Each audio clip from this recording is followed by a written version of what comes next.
Good morning students. हम लोग जितने भी लास्ट क्लास पढ़े हैं उसको रिवाइज करते रहिए। और आज हम लोग पढ़ेंगे हिमानी प्रक्रम और उसके स्थल रूप के बारे में, जिसको हम ग्लेशियर प्रोसेस एंड लैंडफॉर्म्स, ये हिमानी प्रक्रम क्या है और उसका किस प्रकार का स्थल रूप बनाते हैं उसके बारे में पढ़ेंगे।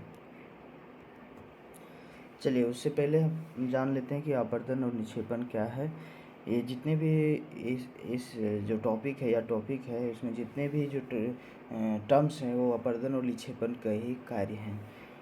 हम लोग जितने भी जो टॉपिक्स पढ़ रहे हैं अभी जो है वो इम्पोर्टेंट टॉपिक्स है जो हमारे एग्ज़ाम में आने की संभावना है। तो इसको चलिए आगे देखते हैं। पहले जानते हैं कि आवर्तन और निक्षेपण क्या होती है। हम लोग पहले भी पढ़ चुके हैं कि आवर्तन और निक्षेपण क्या होता है, जो हम लोग जब क्लासेस कर रहे थे, और हम लोग जब पिछले क्लासेस में जब पढ़े होंगे आप 10वीं 8वीं 9वीं में कि आवर्तन क्या होती है और निक्षेपण क्या होते हैं। तो आवर्तन क्या है? भौतिक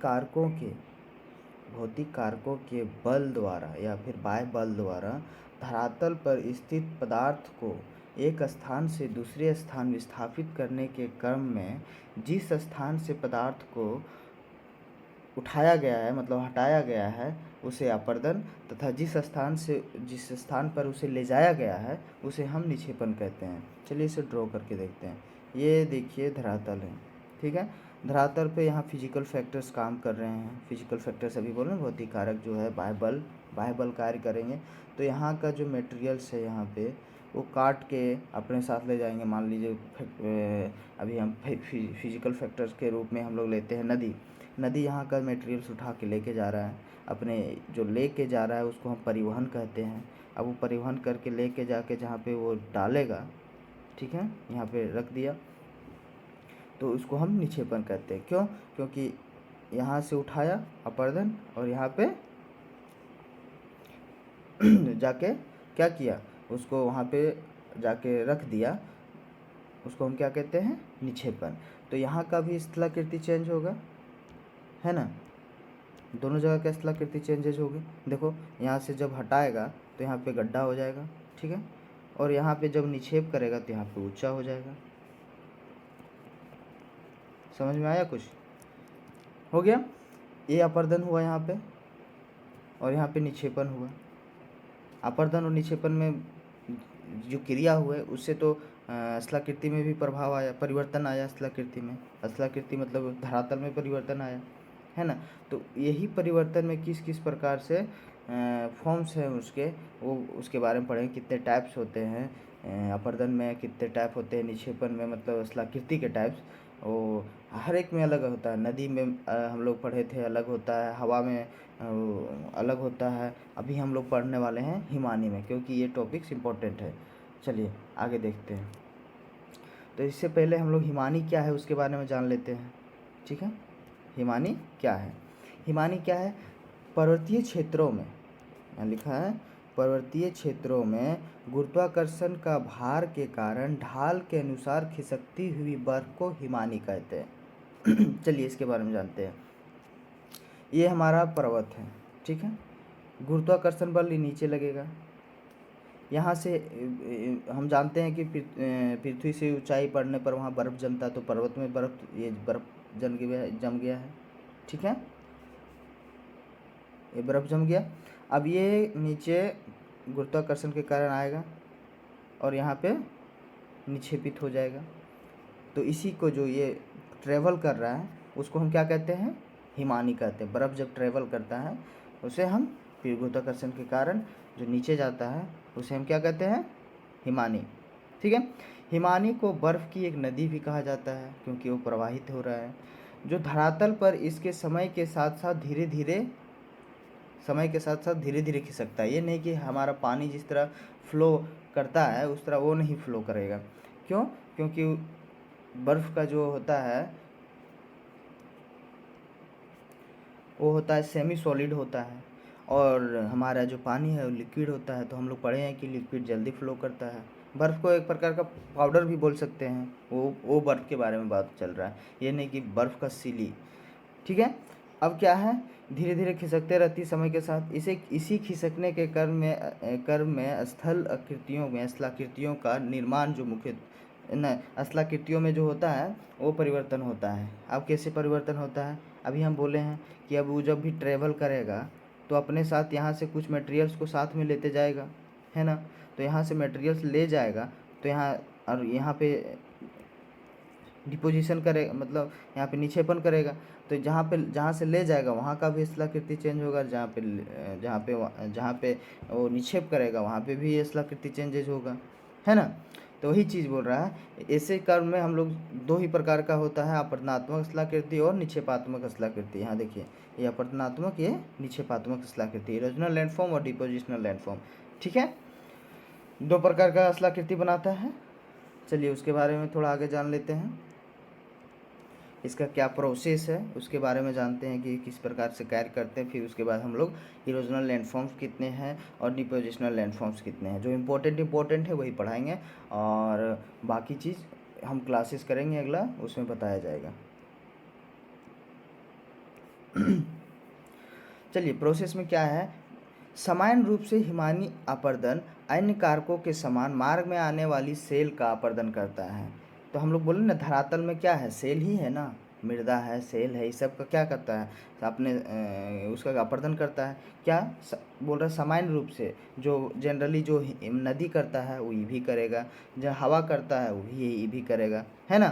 समान मार्ग में अपने मार्ग में आने वाले जितने भी, जब वो खिसक रहा होगा अपने मार्ग में आने वाले जितने भी मटेरियल्स होगा उसको क्या करेगा, अपर्दन करेगा। उससे प्राप्त पदार्थों का परिवहन करता है। परिवहन मतलब जब अपने साथ ढो रहा है, जैसे पानी ढो रहा है, क्या मिट्टी को लेते आ जाता है, साथ साथ में क्या कर रहा है, परिवहन कर रहा है। हिमानी अपर्दन का कार्य 3 प्रकार से अपर्दित करता है, ठीक है, 3 प्रकार से अपर्दन करता है। वो जो पढ़ रहे थे हम लोग, अपर्दन और निक्षेपण क्या था, वो टाइप्स हैं किसका, स्थलाकृति बनाने का। और ये क्या है, ये किस प्रक्रिया से कार्य करता है, कि अपर्दन कैसे होता है उसके बारे में बता रहे हैं, ठीक है।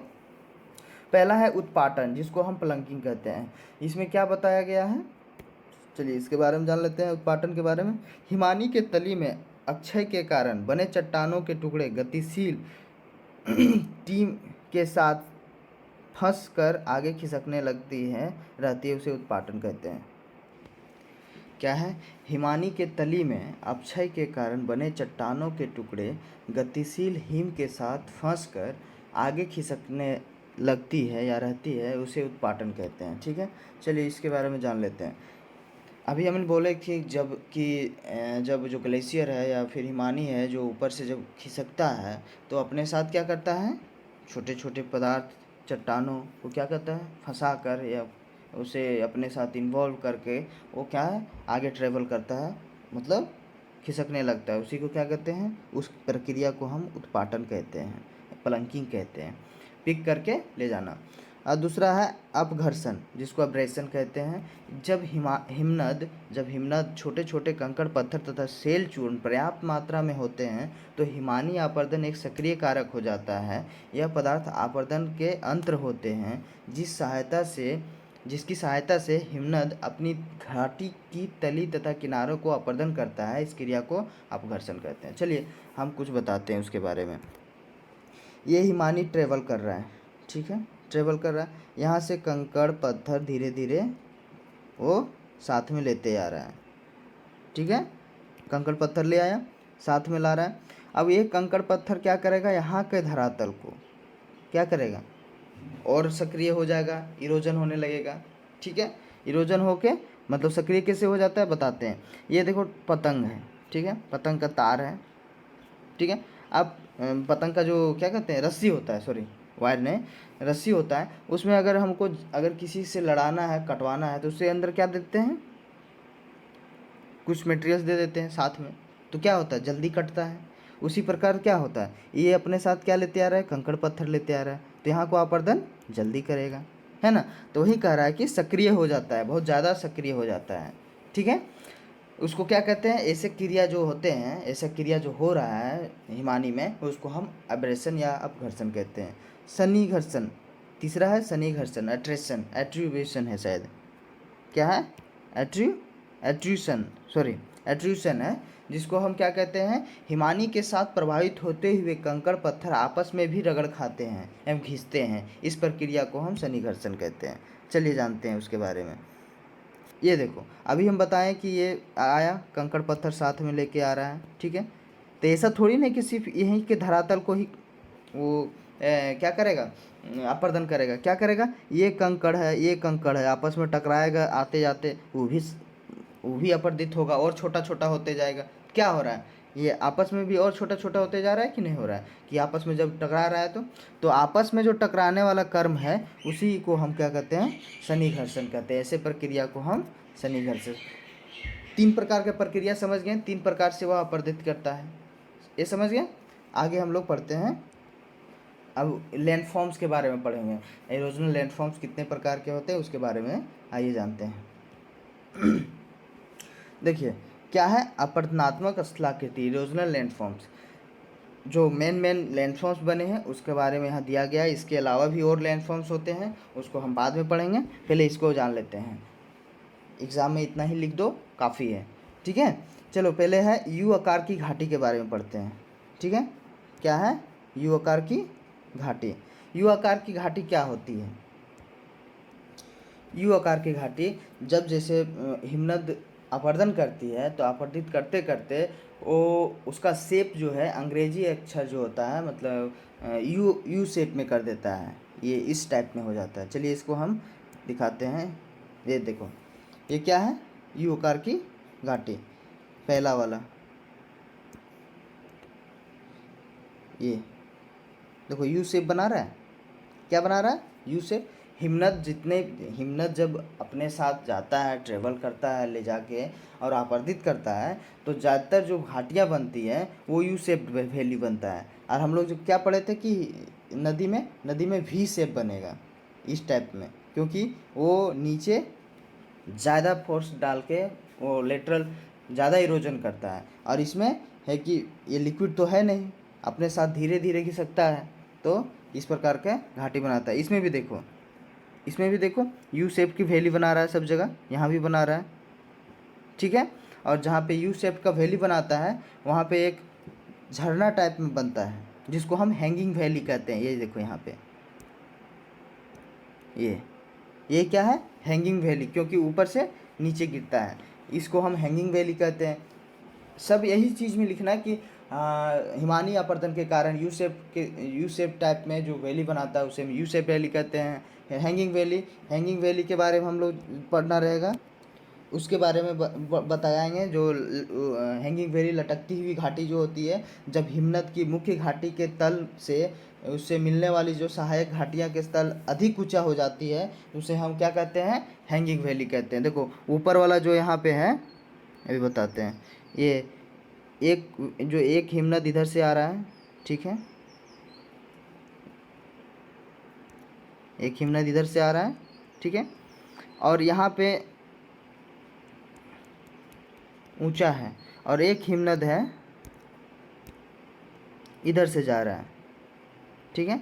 तो ये जो यहाँ पे लटकता हुआ दिखता है ये आके इसमें मिलेगा, उसी को हम क्या कहते हैं, हैंगिंग वैली कहते हैं। क्या बताया गया, जब हिमनद की मुख्य घाटी ये है, ठीक है, ये मुख्य घाटी है, उसमें मिलने वाली सहायक घाटियों के तल ऊंची होती है। सहायक घाटी जैसे आ रहा है ऊपर से, ये तल ऊंचा है, इसका एक झरना टाइप से गिरता है, उसे को क्या कहते हैं, हैंगिंग वैली के नाम से जानते हैं, ठीक है। अभी हम लोग हैंगिंग वैली यहाँ है, दूसरा लटकती हुई घाटी, देखो लटकती हुई घाटी। तीसरा है सर्क क्या है, आइए सर्क के बारे में जानते हैं। हम लोग पढ़े हैं जब भी पर्वतीय क्षेत्र में हिमानी जब नीचे ट्रेवल करता है ये, तो क्या एक साथ पूरा हिमानी ट्रेवल करेगा, नहीं। क्या होगा, पहले यहाँ से जाएगा, ठीक है, फिर धीरे धीरे यहाँ से आएगा, फिर यहाँ से आएगा। तो यहाँ पे एक बॉर्डर के रूप में एक कोना टाइप में निकलता है, उसे हम सर्क कहते हैं। ये हम जानते हैं, पहले इसको ड्रॉ कर लेते हैं। जैसे एक बालू का ढेर है, ठीक है, एक बालू का ढेर है, ठीक है, हम यहाँ से थोड़ा सा हटाएं, बालू को यहाँ से हटा दिए तो कैसा बन जाएगा शेप, ये शेप बनेगा। यहाँ पे ऐसे गड्ढा हो रहेगा, ऐसे जाएगा, ऐसे आएगा। तो ये जो पॉइंट है, ये जो पॉइंट है यहाँ पे, ये क्या है, सर्क का निर्माण करता है। इसी टाइप में फिर अब यहाँ से यहाँ बालू उठाएंगे, इतना हटाएंगे तो यहाँ पे सर्क बनेगा, फिर यहाँ हटाएंगे तो यहाँ सर्क बनेगा। तो कैसे इसका ड्रॉ कैसे हो जाएगा, पर्वत में ऐसे बन के ऐसे हो जाएगा। तो ये जो बना उसको क्या कहते हैं, सर्क। ठीक है, एक कोना के रूप में इसको क्या कहते हैं, सर्क। इसका डेफिनेशन में लिखेंगे कि सर्क हिमनद की घाटी के शीर्ष भाग पर एक अर्धवृत्त या कटोरे के आकार का विशाल गहरा गर्त होता है। देखो कटोरे के आकार का अर्धवृत्त बना रहा है कि नहीं बना रहा है, यहाँ पे देखो, यहाँ पे भी बन रहा है कटोरा टाइप में, यहाँ भी बन रहा है, यहाँ भी बन रहा है। तो क्या बोल रहा है, अर्धवृत्त या कटोरा के आकार का विशाल गहरा गर्त होता है जिसका पार्श्व किनारा खड़े ढाल वाला होता है। अब बताओ यहाँ पे ढाल कैसा रहेगा, एकदम यहाँ से गिरेगा तो डायरेक्ट नीचे आएगा, कोई मतलब सरफेस से तुम टच नहीं करोगे। इस प्रकार का जो बनता है उसे हम सर्क कहते हैं। समझ में आ गया। चलिए अगला हम पढ़ेंगे क्या है, हॉर्न। हॉर्न के बारे में जानते हैं। यही सर्क अभी हम लोग बोलेंगे, दिखाते हैं। यही सर्क कैसा बन जाता है, ये पर्वत है, पर्वत है, ठीक है, ये पर्वत बन गया। अब हमें क्या बना रहे हैं, इसमें सर्क बनाएंगे। पहले सर्क कैसे बनाएंगे, देखो सर्क ऐसे बन जाएगा, कट गया दोनों साइड से। ऐसा थोड़ी नहीं कि सिर्फ एक तरफ से सर्क बनेगा, पर्वत है तो दोनों तरफ ढाल होता है, तो सर्क बन गया। ये इधर का पार्ट कट गया, इधर का पार्ट कट गया, ठीक है। तो इसका जो स्ट्रक्चर है वो कैसा बनेगा, इस टाइप में बनेगा, ऐसे, ठीक है। अभी दिखाते हैं, इसका एक पिक्चर भी है, ये देखो यहाँ पे दिख रहा है, ये देखो यहाँ सर्क कट के चला गया, यहाँ भी सर्क कट के चला गया। ऊपर में क्या है, हॉर्न जैसा बना, सींग के जैसा बन जाता है। ये पर्वत है, पूरा पर्वत था पहले, पर्वत कैसे होगा, ऐसे होगा, ऐसे होगा, कट के सर्क इधर चला गया। तो इसी शेप को हम क्या कहते हैं, हॉर्न कहते हैं। इसके डेफिनेशन में लिखोगे कि जब किसी पहाड़ी के पार्श्व पर, मतलब ऊंचाई पर, मतलब उसके तल पर कई सर्क बन जाते हैं। देखो सर्क बन गया ना, एक दो, चारों साइड से भी बन सकते हैं, है ना। तथा जब निरंतर अपघर्षण द्वारा ये पीछे हटते जाते हैं तो उनसे उनके मिल जाने पर एक पिरामिड के आकार की चोटी का निर्माण करता है। ये लिखोगे, पिरामिड जो है, देखो पिरामिड के टाइप में बन रहा है, ये देखो यहाँ सर्क चला गया, यहाँ सर्क चला गया, ये पिरामिड टाइप में यहाँ बन गया, ठीक है। इसका डेफिनेशन में ये लिखोगे। चलिए अगला क्या है, अगला है कॉल। अगला हम कॉल के बारे में पढ़ेंगे। कॉल क्या है, आइए उसके बारे में जानते हैं। कि जब सर्क, जो अभी हम लोग पढ़े कि सर्क जो है निरंतर पीछे हटता जाता है और वहाँ की दीवारें आपस में मिल जाती है, एक सर्क का दूसरे सर्क का जो दीवारें होती है धीरे धीरे अपरदित होते होते एक समय ऐसा आएगा कि वह आपस में मिल जाएगा और वह किस प्रकार का कंघी नुमा एक स्ट्रक्चर बनाएगा। और क्या है कि ऐसे में जो पहाड़ियों के जो बीच है, पहाड़ियों के बीच छोटे छोटे दर्रे का निर्माण करता है, उसी को हम क्या कहते हैं, कॉल कहते हैं। कॉल एक प्रकार का ये पहाड़ है, ठीक है। सर्क ऐसा थोड़ी ना कि एक साइड है, हम बताएं कि चारों साइड सर्क हो जाएगा, आपस में जब दोनों मिल जाएगा तो एक दर्रा का निर्माण करेगा और वही दर्रे को हम क्या कहते हैं, कॉल को कॉल कहते हैं, ठीक है। अब अगला है फियोर्ड। फियोर्ड तट, जिसको हम क्या कहते हैं, जब बर्फ़ पिघल कर जब हिमनद आती है और बहुत समय से वहाँ बर्फ़ का एक मतलब क्या कहते हैं ढका हुआ था वह क्षेत्र, और वह पिघल कर एक झील का निर्माण कर देता है, उसे हम फियोर्ड तट या फियोर्ड कोस्ट कहते हैं। एक प्रकार का किस प्रकार का वैली बनता है, देखो ये क्या था, किसी समय यहाँ जो चौथा पिक्चर है, किसी समय यहाँ पूरा बर्फ़ से ढका हुआ होगा, ठीक है। ये पूरा बर्फ़ से ढका था, इधर भी बर्फ़ से ढका था, इधर से ये, उसके बाद जब पिघल गया तो ये जो तट बना रहा है,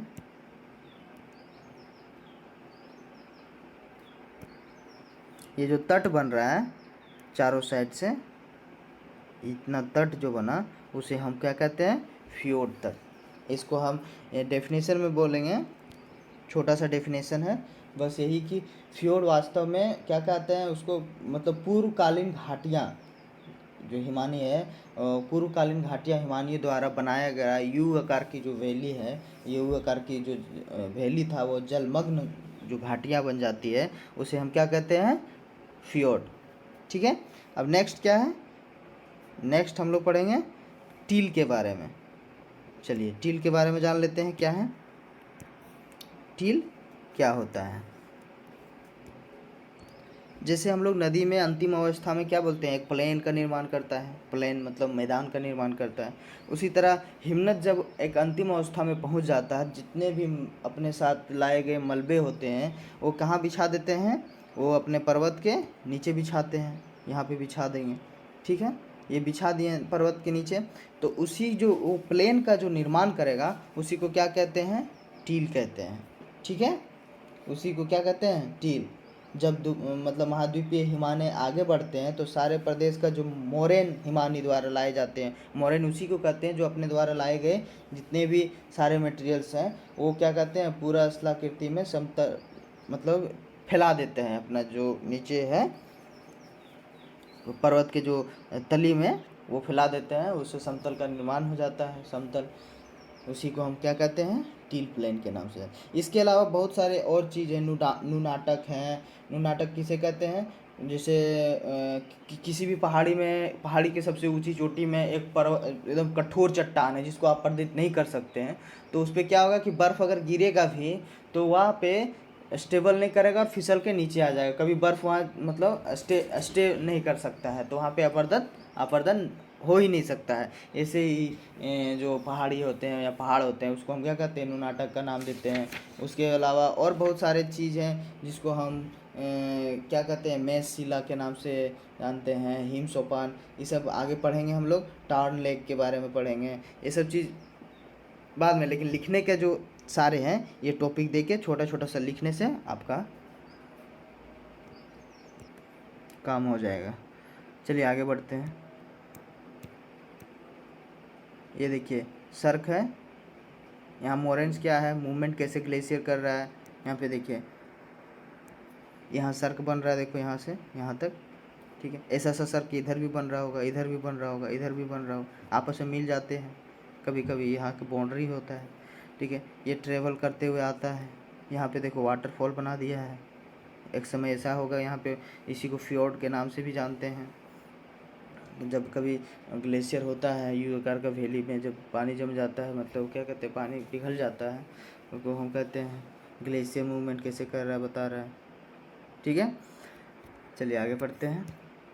हम लोग डिपोजिशनल लैंडफॉर्म्स के बारे में जानते हैं, निक्षेपात्मक स्थलाकृति के बारे में। उसमें कितने प्रकार के होते हैं, हिमोड है, ठीक है, क्या है, हिमोड, ड्रमलिन, एस्कर, खैम और हिमानी घोत मैदान है। इसके बारे में थोड़ा जल्दी जल्दी से पढ़ लेते हैं।